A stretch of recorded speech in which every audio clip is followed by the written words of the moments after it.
Okay, so here's a bonus question for our monthly partners, in-laws. You're an in-law. I mean, you have in-laws under Yes. you, or grandparent. Mm-hmm. Yeah. How do you navigate that world? Well, I think it's an important area of our relationship, and it is totally new because we've never experienced this before. Yes. The first time you have an in-law. And we have expectations too. That's right. And we want to be close. If it's the mother and the daughter-in-law, that mother-in-law wants to be close to the daughter-in-law. She wants to get to know her, et cetera, et cetera. The daughter-in-law has a different personality, a different history. So it's a little complex in how you do that. Do you think it's harder with the mother and daughter-in-law versus the mother and son-in-law? I think it's an individual situation. Okay. You know, if the father-in-law and the son-in-law both play golf, I mean, they've got something in common. They can experience together and have informal conversations, and it just kind of comes natural. Yeah.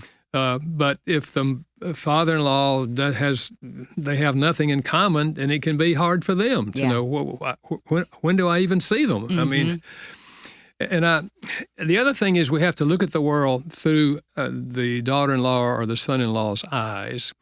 I remember a daughter-in-law who said, my mother-in-law, every time we're together, she tells me how to cook.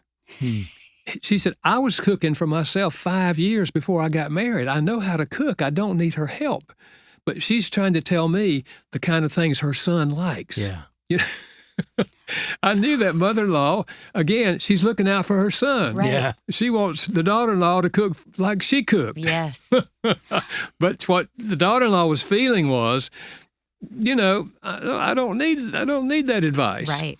And So- as a mother-in-law, I will say there's a kind of grieving that takes place if you don't have daughters. Because if you have a daughter, all the things your mom and your grandparents have handed down to you as a woman and a homemaker, how to cook, how to clean, you've passed those to your daughter, and you're thinking, she'll take some of those and not do some of those, but there's a freedom of like openness. Yeah.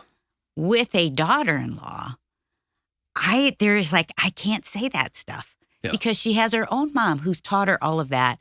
And so I had 3 sons. My sister had 4 sons. My brother had 3 sons. And the other brother had 2 sons. No girls. There's no girls. And so there's this, I remember talking to my mom and my sister, like, it could all stop with us. You never know, because my sister-in-law, she didn't even follow what her mom taught her, but she followed everything my mom. So it's different, but there's also like, put all the expectations away and don't offer things. Is that what you're saying? Yeah. Don't offer it unless it's asked. Yeah, absolutely. Gary, it's so hard. Wait for that. I mean, why do you think some parents really, really struggle with that? Like you tell them that and they still keep doing it. Yeah. And I think it hurts it's the part of relationship. their personality. Yeah. They have more of a controlling personality, and they want to help make it good for you. You know, I like your hand motions. Don't you like that? Like, I'm just kind of. we can be too involved. We can also be under-involved. We can also, okay, they're married, you know, and especially if they live across country. Yeah. They're married, it's fine. I don't need to do anything over there. So I don't call them or da-da-da-da-da. And then the other extreme is, I expect you to call me every week or every night. I want to talk to you, you know. And parents shouldn't do that. Yeah, right. And so I think we have to get a sense of feeling for the particular in-law that we're dealing with, because there's no one thing that's going to work for every situation. Yes. You know, and even to be open and honest and say, mother-in-law to a father-in-law or to a daughter-in-law, you know, we're so happy you're in our family and we love you very much, but I don't want to overextend myself. And if you feel like I'm telling you things that I shouldn't be telling you, you feel free. Or you let me know what you would like. If you'd like to go shopping with me sometime, just the two of us, I'd be happy to do it. But I don't want you to feel obligated. You know, well, you have to please me. Yeah. I just want us to have an open, good relationship. If we do that, they'll be open with us. They'll be honest with us. That's good. And see, another thing, if they live in the same town, here's a common thing, that the parents will drop in on the couple without announcing it. Yeah.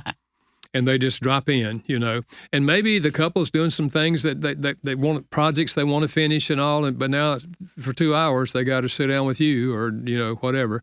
I remember this one young couple said, Dr. Chapman, we had planned to have this wonderful romantic night. And as soon as supper was over, the doorbell rang, and my mom and dad were there.